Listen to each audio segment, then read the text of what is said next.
Monsieur Robitaille. Bonjour. Merci pour votre temps avec nous. Je m'appelle Cynthia Texera et je suis professeure d'immersion ici à Robert Adams Middle School à Holliston, Massachusetts. Nous sommes juste à l'ouest de la ville de Boston. Aujourd'hui, mes collégiens en 6e et en 8e voudraient vous passer notre temps ensemble pour vous poser quelques questions à propos de plusieurs sujets qui concernent le futur de notre planète, mais aussi, très important, l'avenir de la langue française de nos jours. Merci d'avoir accordé ce temps avec nous. Ça me fait plaisir, très heureux d'être avec vous et de voir un groupe d'élèves motivés pour l'apprentissage du français. Tout à fait.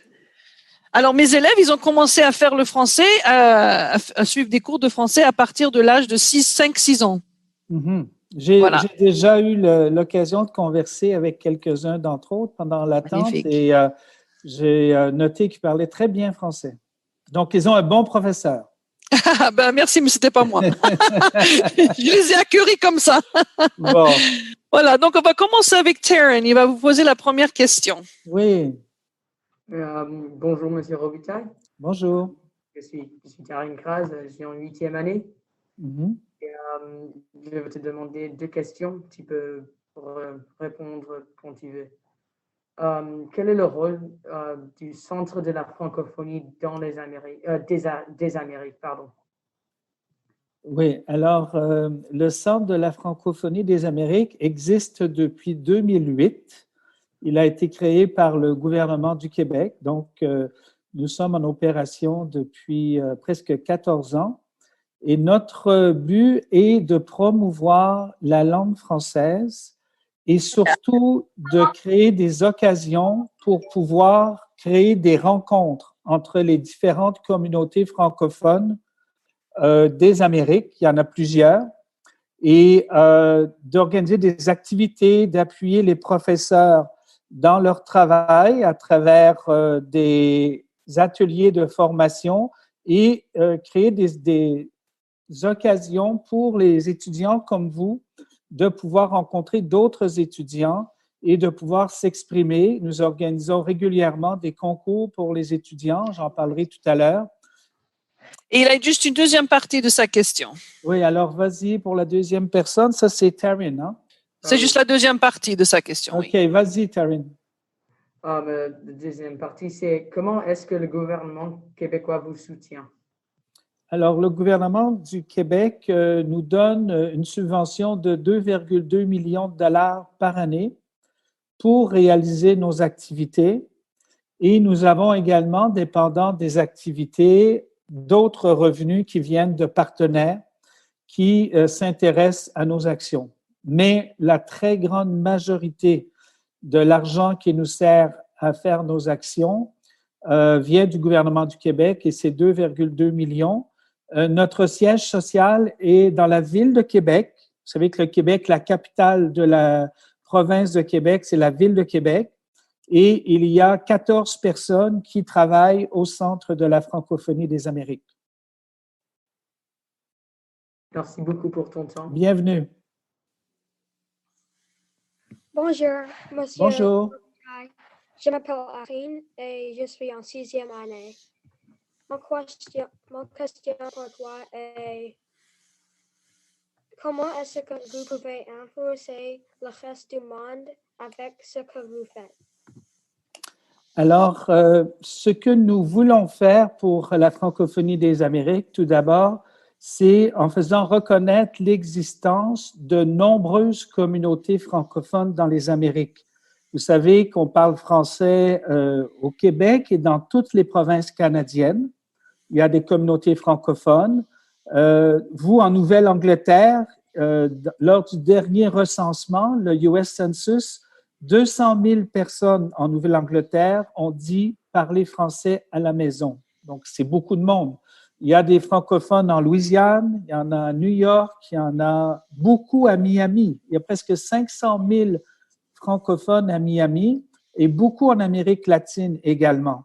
Alors, ce que nous faisons, c'est à travers des activités, comme je disais tout à l'heure, encourager l'enseignement du français, ce qui est très, très important, parce que notre travail, ce n'est pas uniquement de travailler avec des francophones, mais également avec toutes celles et ceux qui apprennent le français comme seconde langue, comme vous faites actuellement dans votre école. Alors, c'est de faire connaître la richesse et la diversité de la francophonie des Amériques. Et pour pouvoir bien l'illustrer, je vais demander qu'on vous présente la première petite vidéo qui s'intitule 33 millions, parce qu'il y a 33 millions de francophones et francophiles dans les Amériques.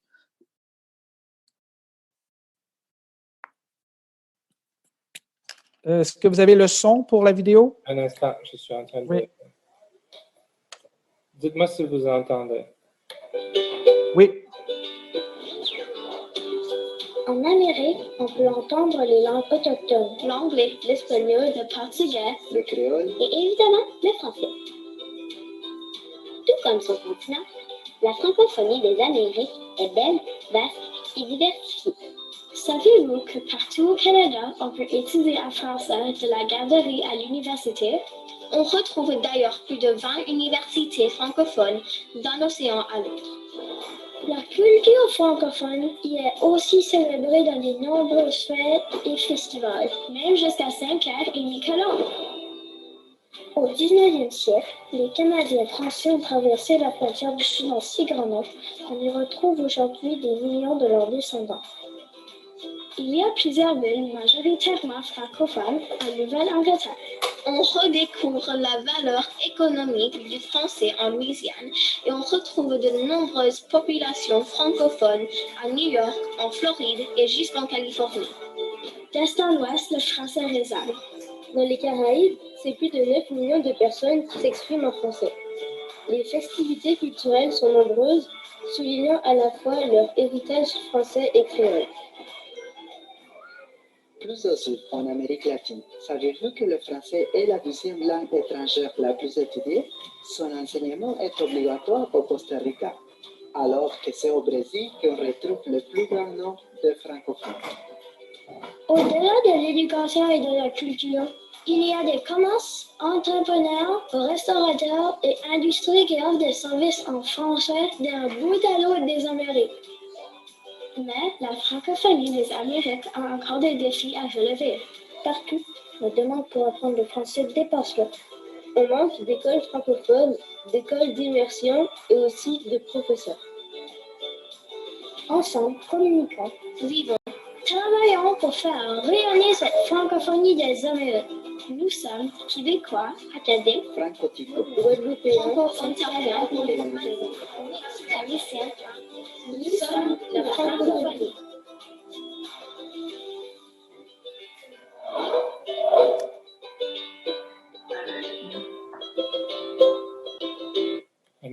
Alors, comme vous pouvez le voir, on parle français partout dans les Amériques.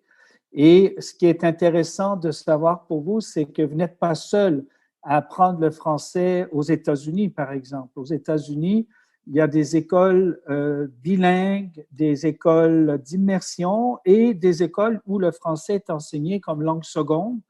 Donc, nous, on encourage les liens entre les différentes écoles pour vous permettre de découvrir la diversité de cette francophonie des Amériques.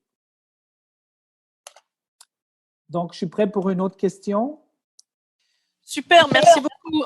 Nous avons une question avec notre ami Liam. Vas-y, Liam. Adams Middle School dans Halston, Massachusetts. Oui. Quel est le rôle du centre de la... Oh, excusez-moi. Quel est votre rôle comme président du conseil d'administration? Qu'est-ce que vous avez fait comme travail dans le passé? OK. Alors, je vais commencer par la deuxième partie de ta question. Donc, j'ai fait une carrière dans la diplomatie québécoise. Donc, j'ai été en poste dans différents pays pour promouvoir les intérêts du Québec, que ce soit les intérêts économiques, culturels, l'éducation, la recherche, la culture beaucoup. D'ailleurs, j'ai été en poste à 3 reprises aux États-Unis. J'ai été en poste en Louisiane, à Los Angeles et à New York pendant 13 ans. Et j'ai été en poste en Europe, en France, en Belgique. Et j'ai été aussi le Sherpa, c'est-à-dire le représentant personnel du premier ministre du Québec pour la francophonie. Donc, j'ai voyagé beaucoup en Afrique et dans des pays francophones pour promouvoir la francophonie. Le conseil d'administration du centre, comme tout conseil d'administration, comme président, je donc dirige ce conseil d'administration qui est composé de 15 personnes, des personnes qui viennent du Manitoba, de l'Ontario, de l'Acadie, de la Louisiane, d'Haïti, bien sûr du Québec, mais également du Brésil. Et notre rôle, c'est d'appuyer l'équipe du centre dans leur travail, de définir les orientations du centre, quelles sont les priorités à privilégier, approuver les budgets annuels, s'assurer du respect des règlements et finalement d'être un lien entre le Centre de la francophonie et les autorités politiques du gouvernement du Québec. Merci. Nous avons Valentina, alors, qui va vous parler. Très bien, Valentina. Bonjour, Monsieur Robitaille. Je m'appelle Bonjour. Valentina et je suis en 6e année. Est-ce que le français est toujours vivant et va bien aujourd'hui? Pourriez-vous nous donner des suggestions? Comment nous, les élèves immersion française, pourraient-ils plus revitaliser le français ici aux États-Unis? Alors, il y a plusieurs façons de le faire. Je pense que premièrement, dans votre école, mais vous êtes une école d'immersion, donc je suppose que tout le monde apprend le français dans l'école? Non, en fait, Non? nous sommes une école normale, si vous voulez, bon? mais il y a un Oui. programme d'immersion dans notre école. Oui. Voilà. Alors, moi, ce que je suggérerais, la première chose, c'est dans votre école, peut-être qu'il y a un club de français, c'est organiser des activités pour faire connaître non seulement la langue française, mais la diversité de la francophonie auprès des autres élèves. Ça, c'est, je pense, une première chose que vous pourriez faire. Également, c'est d'établir des liens avec d'autres écoles où on enseigne le français pour échanger avec d'autres étudiants de votre âge. Ça vous permettrait d'établir des liens, mais également de pouvoir échanger sur vos façons de vivre, sur vos passe-temps. Ensuite, je pense que c'est bien de consommer des produits culturels en français, donc des livres, regarder des films en français, écouter de la musique en français. Je suis persuadé que vous le faites avec votre professeur, mais vous pouvez le faire également chez vous. Et je vais vous parler tout à l'heure de notre Bibliothèque des Amériques, qui est une bibliothèque numérique qui vous permet de chez vous de lire gratuitement des livres, que ce soit des bandes dessinées, des livres jeunesse en français. Alors, je pense que c'est de vraiment vous impliquer pour faire connaître cette francophonie et peut-être même lors de vos voyages d'utiliser cette langue française. Bien sûr, l'anglais qui est votre langue maternelle, mais également le français. Vous savez que le français est parlé sur les 5 continents et qu'il y a des gens qui parlent français à peu près dans tous les pays. Donc, ça vous donne une carte de plus dans votre boîte à outils. Vous parlez une langue, 2 langues, même si vous pouvez en parler une 3e, c'est mieux encore. Peut-être que certains d'entre vous parlent également l'espagnol, mais c'est toujours bien d'avoir plusieurs langues. Et nous, on fait la promotion de la langue française, mais on fait la promotion de toutes les langues également, parce que c'est important de pouvoir se rapprocher de toutes les cultures et de pouvoir parler aux gens dans leur langue maternelle. Alors, quand vous pouvez le faire, c'est très apprécié. Merci. Bienvenue. Voilà, merci. Maintenant, nous avons Jean-Baptiste qui va vous parler. Bonjour, je m'appelle Jean-Baptiste, je suis en 6e année et je suis de Holliston, Massachusetts. OK, maintenant ma question. Quel conseil pouvez-vous nous donner comme jeunes apprenants de la langue française dans un lieu où la langue prédominante qui est enseignée n'est pas le français, mais plutôt l'espagnol? C'est un peu ce que j'ai dit comme réponse à la question précédente, mais c'est vraiment de chercher des moments où vous pouvez utiliser la langue beaucoup dans votre école Et puis, avec vos amis, je sais que c'est pas toujours facile, mais lorsque vous sortez avec des amis, vous pouvez aussi, entre vous, parler français, encourager les gens chez vous de votre famille, comme je parlais tout à l'heure, à regarder des films en français, à lire des livres qui parlent de la francophonie, parce qu'on peut aussi être sensibilisé à la langue française, à la francophonie, à la culture française, en lisant, si on ne parle pas la langue, des ouvrages qui parlent de cette langue, parce que vous avez la chance de vivre en Nouvelle-Angleterre, et vous savez que la Nouvelle-Angleterre a une histoire qui la ramène beaucoup au fait français, puisque de nombreuses communautés en Nouvelle-Angleterre ont été créées par des Canadiens français qui avaient immigré en Nouvelle-Angleterre, presque 1 million entre 1890 et 1930. Donc, il y a toute une histoire de votre patrimoine qui est reliée à la langue française. Donc, c'est de mettre en valeur ce patrimoine qui est très important également. Merci beaucoup. Bienvenue. Merci. Alors, nous avons maintenant Anna Oui, qui va Anna. vous poser une question. Bonjour, Monsieur Robitaille. Bonjour. Je m'appelle Anna et je suis en 8e année. Quelles sont les activités, des concours ou des événements que le Centre de la francophonie des Amériques a fait pour promouvoir le mois de la francophonie ce mois-ci?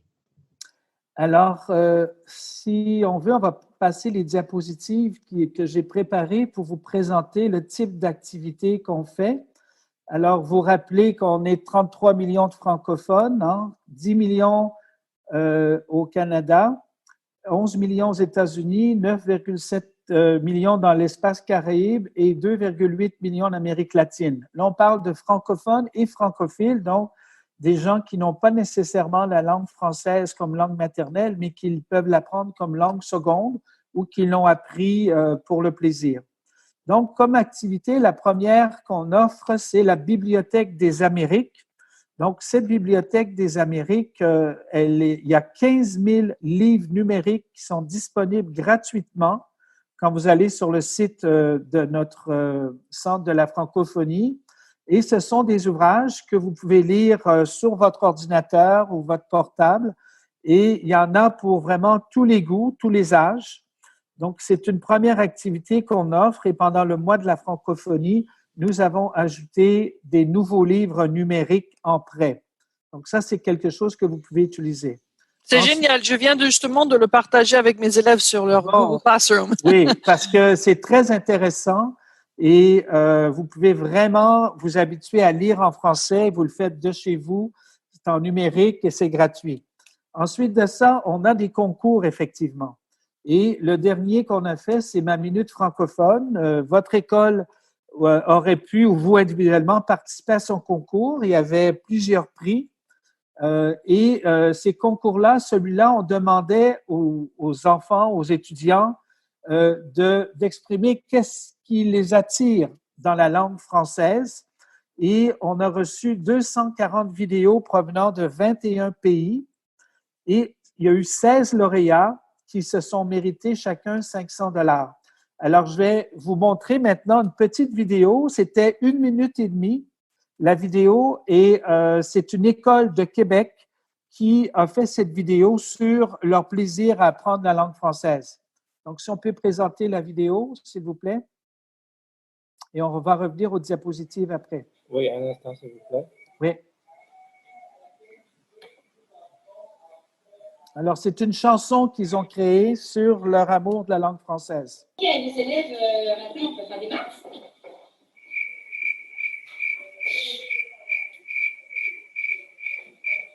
On va faire français d'abord? Yeah!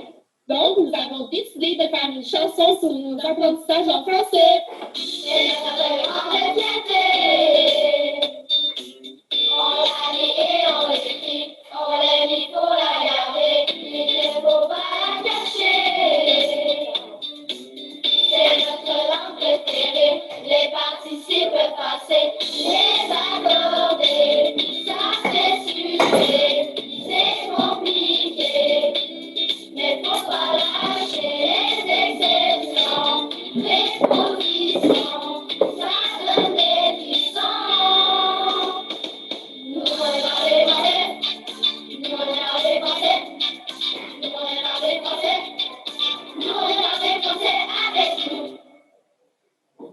Alors, vous voyez, c'est une petite vidéo et on a eu comme ça 240 très différentes. Alors, je vais vous inviter, lorsqu'on fera notre prochain concours, à participer.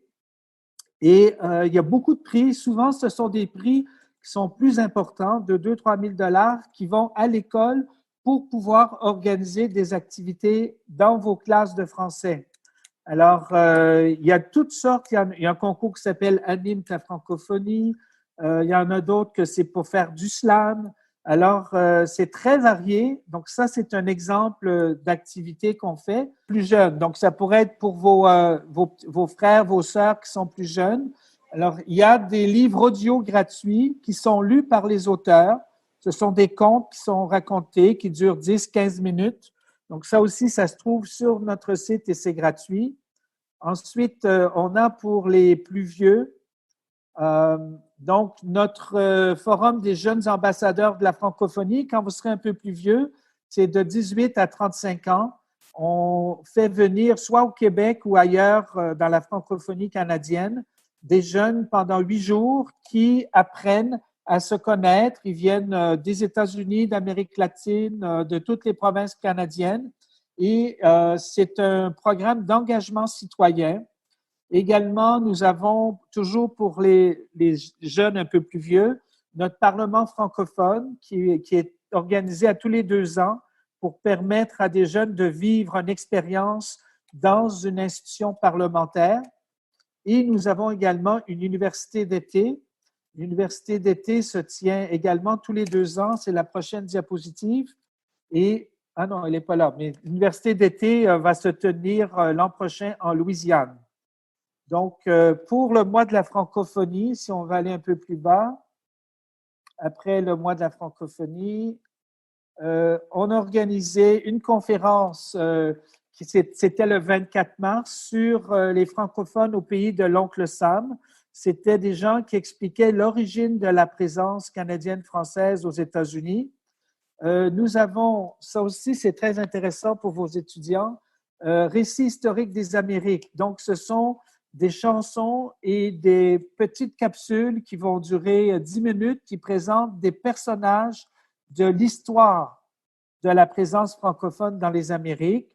Et nous avons, et ça c'est pour le Canada, mais on va en avoir pour les États-Unis, ce sont des chanteurs hip-hop qui vont dans les écoles pour faire des ateliers d'écriture avec les étudiants.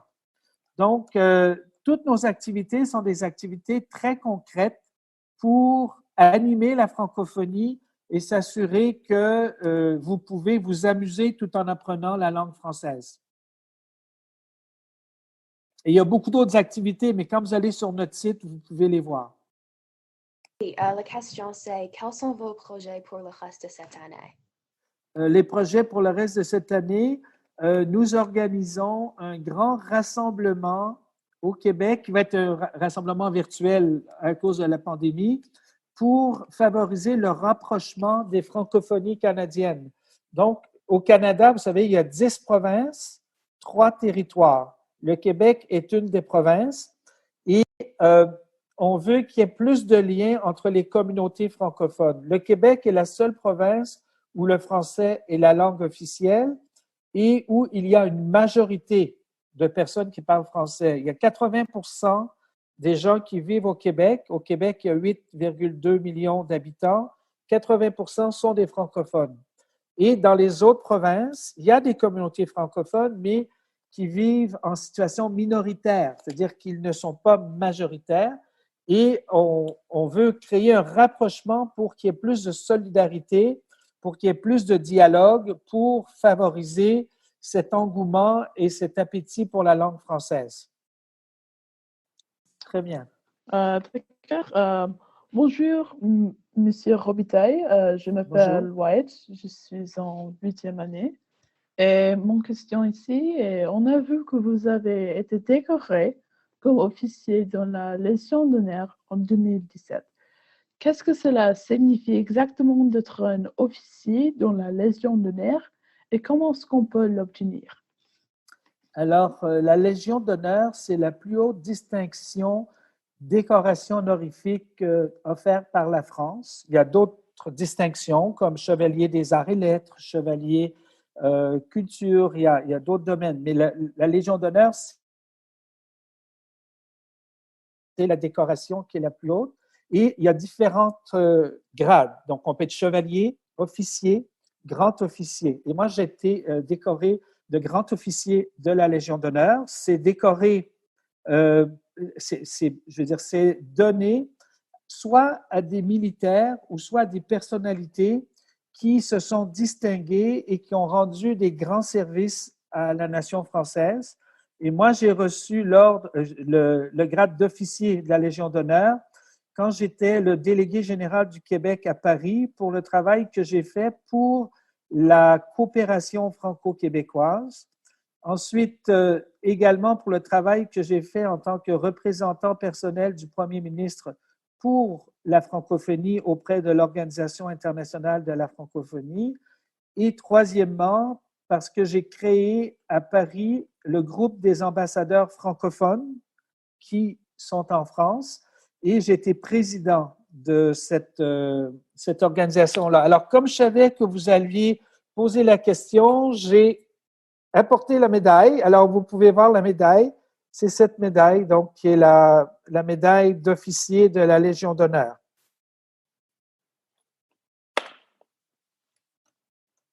D'accord, merci beaucoup. Bienvenue. Wow, merci d'avoir partagé ça avec nous. C'est un grand honneur. Mon grand-père, il a eu aussi, d'ailleurs. Bon, c'est bien. Voilà. Et puis, pour notre dernière question, nous avons Dominique. Oui, Dominique. Bonjour.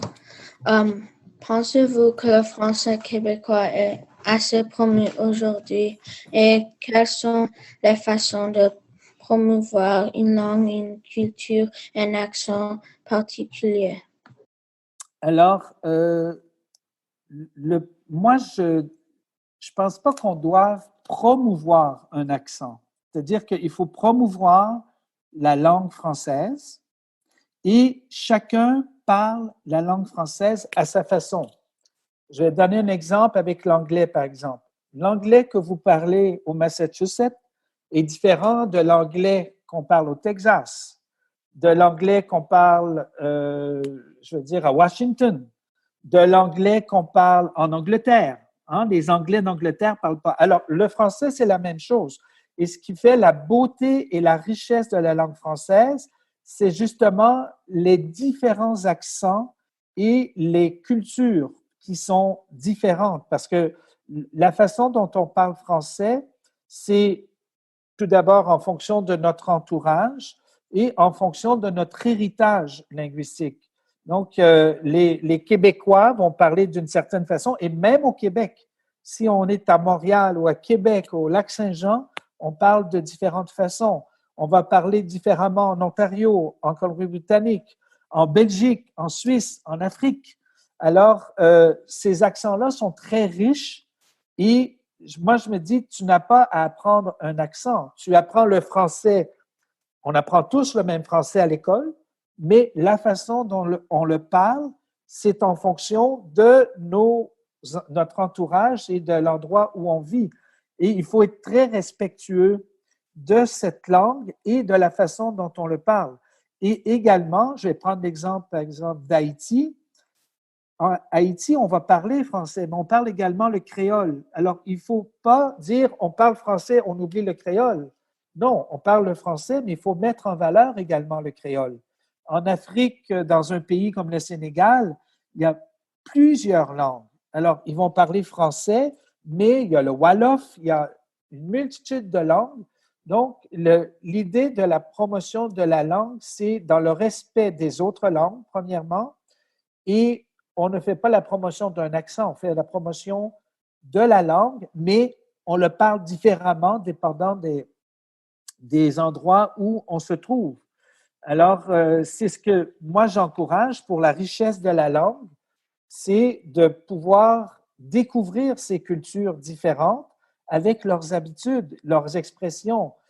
Ici au Québec, comme vous le savez, on a un hiver qui est très rigoureux, donc on a plusieurs expressions qui sont liées à l'hiver. Par exemple, lorsqu'on a une tempête, on va avoir de la poudrerie. Mais quand on est en Afrique, on parle de poudrerie, ils ne sauront pas ce que ça veut dire. Mais la poudrerie, c'est quand la neige est très, très légère et il y a un grand vent qui souffle Et on dit, bon, c'est la poudrerie. Et il y a beaucoup d'expressions locales qui sont très, très importantes pour les gens. Je vais vous donner un exemple. Vous êtes à l'école et peut-être que ça vous est déjà arrivé lors d'un examen ou d'un devoir, de regarder sur la copie de votre voisin. Est-ce que vous avez déjà fait ça, de regarder sur la copie du voisin? Alors, en Afrique, les jeunes qui font ça, ils disent « je girafe ». Pourquoi je girafe? Parce que pour regarder sur la copie du voisin, il faut étirer le cou, comme une girafe. Alors, c'est une expression, giraffer, qui est propre à certains pays africains. Alors, vous voyez, c'est merveilleux les particularités de la langue, et chaque pays, chaque région a ses particularités. Vous êtes en Louisiane et vous allez avoir quelqu'un que vous aimez bien, mais vous allez dire « Ah, c'est un bon bougre ». Mais bougre, c'est un vieux mot français, un vieux mot français. Mais un bon bougre, c'est comme dire c'est un bon ami. C'est quelqu'un qui D'accord, merci beaucoup pour votre temps. Nous avons beaucoup apprécié tous vos mots et justement quand vous parlez des langues différentes et les accents différents, les jumeaux que nous avons là, Dominique et Jean-Baptiste, sa maman, elle est québécoise. Donc c'est pour ça qu'il vous a posé la question à propos des accents parce que oui. Voilà. C'est bien ça. Donc, je vous remercie beaucoup pour votre temps. Ça a été un vrai plaisir. Et puis, je vous invite à aller sur la page du centre pour voir tout à fait. On a beaucoup de choses à voir maintenant. Tout à fait. Beaucoup de choses à voir. Oui. Bon, les enfants. Merci. Au revoir. Au revoir. Merci. Au revoir. Merci beaucoup.